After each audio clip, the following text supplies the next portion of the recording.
Sanibonani bathandekayo egameni lenkosi yethu Jesu Kristu kwaze kwayintokozo ukubuye sihlangane kulolu hlelo. Namuhla ngithi uJehova akavule amehlo akho. Sifunda laphana incwadi yamakhosi esibili u6 u17. Uelisha wakhuleka wathi kuJehova, ake uvule amehlo ayo ukuba ibone. uJehova wavula ke amehlo aleyo nciko yabona, bheka intaba yayigcwele amahashi nezinqola zomlilo nxa zonke zakhe uElisha. Leli yilizwi likaNkulunkulu esilitholayo lapha elisilandisayo ukuthi uElisha wenzani. uElisha wakhuleka ukuthi incebo yakhe ivulwe amehlo ngokuba yayingakuboni okwakwenzeka, ngokuba uNkulunkulu wayegcwele ngomkhosi wakhe duzane noElisha kanye nayo lencebo yavulwa amehlo yayo yabona okwakwenzeka ngaleso sikhathi. Ngithi ke uJehova akavule amehlo akho khona ukubona into uJehova ayenza, ngokuba uJehova uthe ezwini lakhe, ningasakhathazeki izinto zasemandulo, ningasakhathazeki, ningacabangi ngazo, bhekani ngenza okusha. uNkulunkulu wenza okusha, lokho kusha akavula amehlo ukuthi sikubone ukuthi kule season, kulesikhathi esikusona manje wenzani uNkulunkulu. Akakawavula amehlo akho ubone, ngokuba kuningi ofanele ukubone. Ngisho nezitha zakho mina kumele uyibone, ngokuba umele ukhuleke wazi ukuthi izitha zakho zubuhlobo lunjani labantu, ukhuleka ngazo, ngokuba uJesu usitshelile ukuthi simele ukuthi sizithande, sikhuleke ngazo. Ngakho ke awuzibone ukuthi zikuphi lolu hlobo labantu abangakufisela okuhle, lolu hlobo labantu ababadukisa, abakudukisayo, abakuheha ngezinto bekuyise endleleni yobumnyama, bengakuyise endleleni kaNkulunkulu ekuyise ekukhanyeni kwaNkulunkulu. Ngokuba baningi abaprofeti bamanga kulesikhathi samanje. uNkulunkulu akavula amehlo akho ukuthi ukhona ukubabona abaprofeti bamanga, ukhona ukubezwa, nezindlebe zakho azivule ukhona ukubezwa. Ngokuba wayivula lencebo kwaElisha lapha, yakhona ukubona izinto ezazingabonwa amehlo enyama. Angathi uNkulunkulu akawavula amehlo akho. Ngisho kanjalo ngithi uNkulunkulu akavule amehlo akho. Ngiyakutshela mina, uHagari wayelaphana ehlani esimeni lapho khona kuyisomiso engenamanzi, ephelelwe amanzi, sezitshela ukuthi uzofa kanye nomntwana uIshmayeli. Kepha uNkulunkulu wakhuluma ezulwini wamtshela ukuthi ngeke kwenzeke lokho, ngokuba wayesizwile isikhalo sengane. Wase uNkulunkulu uvula amehlo akhe, umkhombisa amanzi, umbonisa amanzi, wase wabona amanzi. Amanzi aba isixazululo senkinga yakhe, waphuza yena nengane baphila. Ukuze uphile uNkulunkulu kumele avule amehlo akho ubone isixazululo senkinga onazo, ngoba kunezinkinga ezikukhungethe empilweni yakho lapho udinga khona ukuthi ubone isixazululo sazo. Ngoba uma ungasiboni isixazululo salezo inkinga uzokhathazeka. Yizo lezo inkinga zizokwenza ukuthi ungene kwi-depression, zizokwenza ukuthi ungene estressini, zizokwenza ukuthi ugcine sowugula ngokuthi zime phambi kwakho azisuki nesixazululo awusiboni.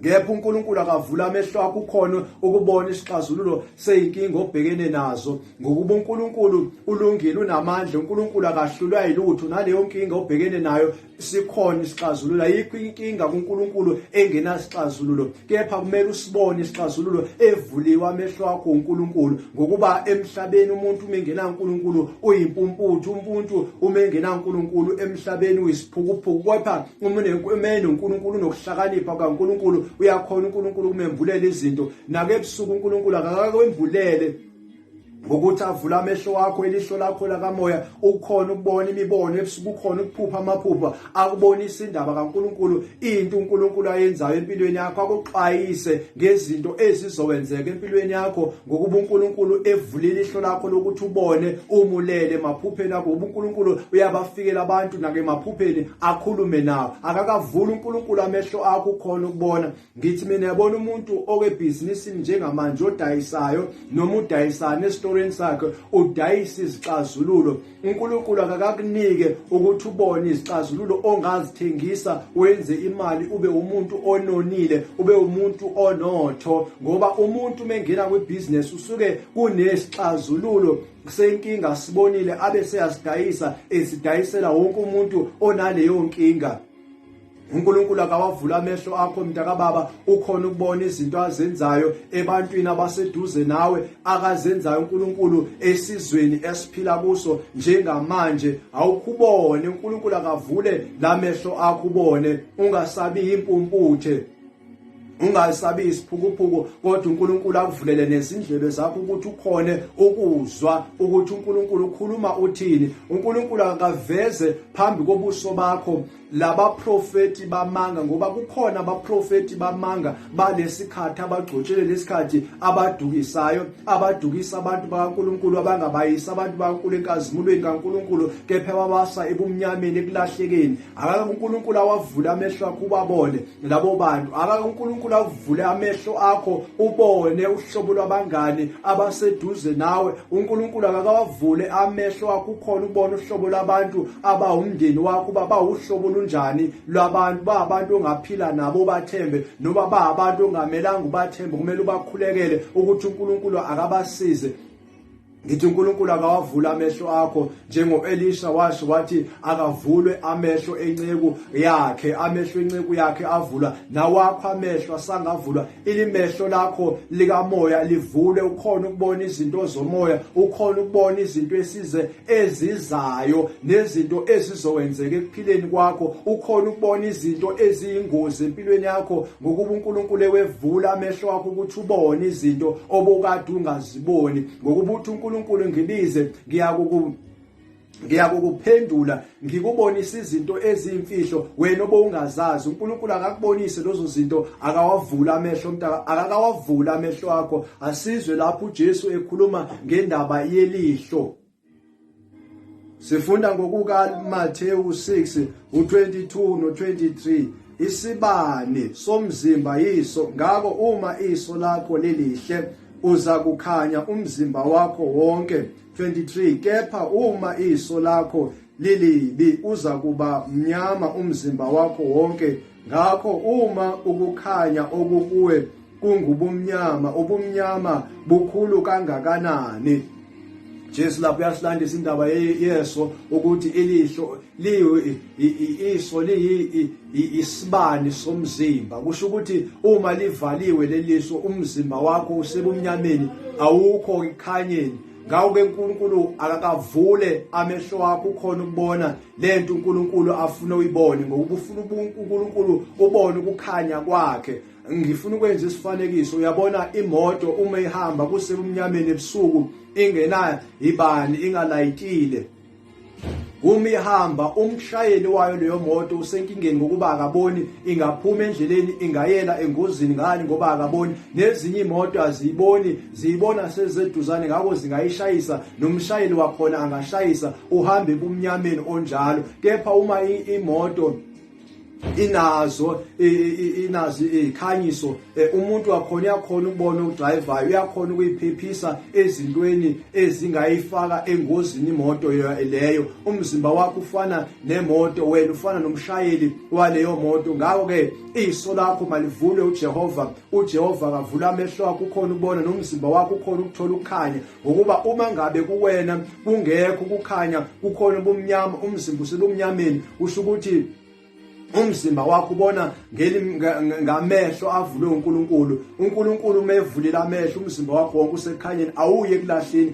kepha umzimba wakho uya ekuphileni kwanaphakade. Akakavula uNkulunkulu ubone iminyango uyibone evuliwe, ngoba ikhona iminyango evuliwe kumele uyibone, kunamasango avuliwe awukuwabona. uNkulunkulu akavule amehlo akho ubone wona lamasango, kumele ungene kuwona, ungazisokolisi ngamasango avaliwe angeke azavule ngokuba amehlo akho engaboni. uJesu uyawavula amehlo, uJesu uyaphilisa emehlweni angaboni awenze abone. Asifunde futhi lapha ngokuka Luka 18:42 no43. uJesu wathi kuyo, bona ukukholwa kwakho kukusindisile. 43. Yayisibona khona lapho yamlandela idumisa uNkulunkulu, nabantu bonke bekubona bamnika uNkulunkulu indumiso.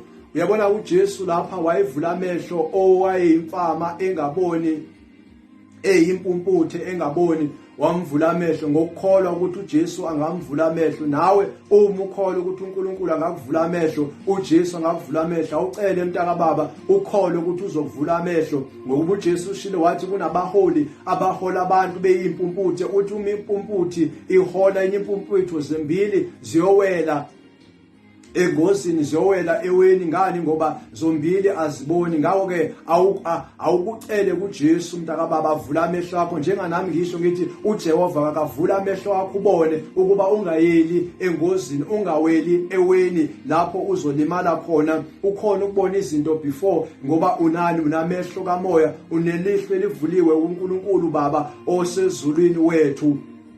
Wena odinga uJesu, isikhathi sokuthi umamukele uJesu akuvula amehlo akho, ngoba uma ungakholwa uhamba ebumnyameni, uma ungakholwa uhamba umpampatha, uyimpumputhe engaboni. Nanoma inamehlo itshela ukuthi iyabona kepha ingaboni, iqiniso ingaliboni, ingazi niksi ngeqiniso. Ngobani? Amehlo ayo avaliwe. Amehlo akho mevuliwe uyakhona nokufunda ulibone iqiniso, kepha amehlo akho mayivaliwe awukhona ukufunda.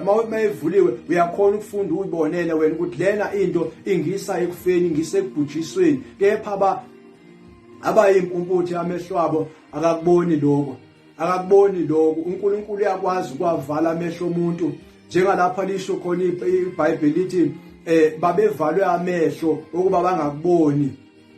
uAdam noEva laphana egadini yase-Edeni babevaliwe amehlo, badla esihlahleni lapho bathi masebeqedile ukudla bakhona ukuthi bavuleke amehlo babona, ngoba uNkulunkulu wayengafuni babone lezi zinto abezawuzibona, ngoba babezobona inkinga, babezongena ezinkingeni, babezongena esonweni. That's why wayewavalile amehlo abo. Kepha manje ngithi kuwo uNkulunkulu makawavula amehlo akho khona ukubona ukuthi uSathane umuphi, ngoba inyoka mayifika laphana azange bakhona ukuyibona ukuthi eyona ezobafaka enkingeni.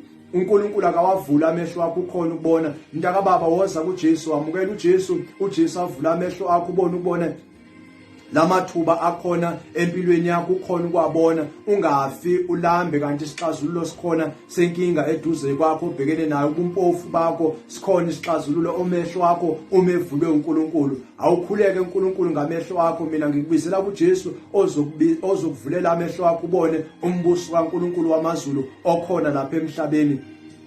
Mntaka baba usenza leso sinqumo, uJesu makakubusise. Ngithi akube kuhle phezu kwakho nabendlu yakho, akuthi umusa uthando laNkulunkulu bephezu kwethu, ubukhona beNkosi uJesu nobudlelwane kanye nomoya engcwele manje kuze kube phakade. Amen.